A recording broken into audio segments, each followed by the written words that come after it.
অঝরে কাঁদলেন আনুশকা শর্মা। বিরাট কোহলিকে আউট করে এই কেমন অদ্ভুত সেলিব্রেশন করলেন মুস্তাফিজুর রহমান।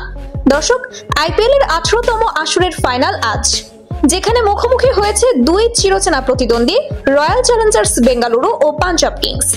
দু দলে আইপিএল এর প্রথম আসর থেকে অংশগ্রহণ করলেও কখনোই শিরোপা জিততে পারেনি। ফলে আজকের ম্যাচটা শুধু ফাইনাল নয়, দুই দলের জন্যই ছিল ইতিহাস গড়ার এক সুবর্ণ সুযোগ। পাঞ্জাব কিংস টস জিতে নেয় ফিল্ডিং এর সিদ্ধান্ত। বল হাতে ম্যাচ শুরু করেন বাংলাদেশের গর্ব কাটার মাস্টার মুস্তাফিজুর রহমান। প্রথম ওভারে শুরুতেই দেখিয়ে দেন নিজের জাত। ইনিংসের প্রথম ওভারেই শেষ দুই বলে টানা দুই ব্যাটারকে ফিরিয়ে দেন সাজঘরে। পুরো স্টেডিয়ামে তখন চরম উত্তেজনা। দর্শকেরা তখনও বুঝে উঠতে পারেননি সামনে অপেক্ষা করছে আরো বড় ধাক্কা। দ্বিতীয়বার বোলিংয়ে এসে ইনিংসের তৃতীয় ওভারের প্রথম বলেই মুস্তাফিজ তুলে নেন স্বয়ং বিরাট কোহলির উইকেট। এই উইকেটের মাধ্যমে আইপিএল এর ফাইনালে হ্যাটট্রিক পূর্ণ করেন মুস্তাফিজুর রহমান। আর এই আউটের পর যা ঘটলো তা চোখে জল এনে দেয় কোটি ভক্তের। গ্যালারিতে উপস্থিত ছিলেন কোহলির স্ত্রী বলিউড অভিনেত্রী আনুশকা শর্মা। কোহলি আউট হতেই চোখের পানি আটকে রাখতে পারেননি তিনি, অঝরে কেঁদে ফেলেন।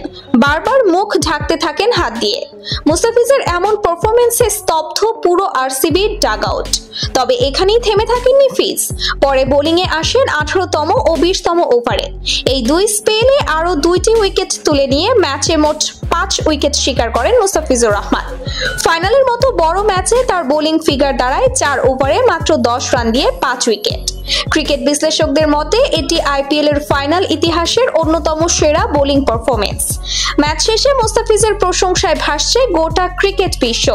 সামাজিক যোগাযোগ মাধ্যমে ভাইরাল হয়েছে মুস্তাফিজের কোহলি আউটের পরের উদযাপন, যেখানে ফিজ হাত তুলে কেবল আকাশের দিকে তাকিয়েছিলেন, নীরব শান্ত অথচ যেন বজ্রাঘাত।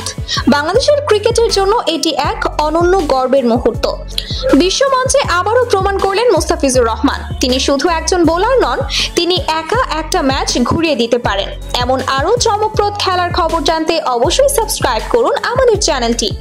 ভিডিওটি ভালো লাগলে লাইক দিন, শেয়ার করুন আর জানিয়ে দিন আপনি কতটা গর্বিত মুস্তাফিজকে নিয়ে।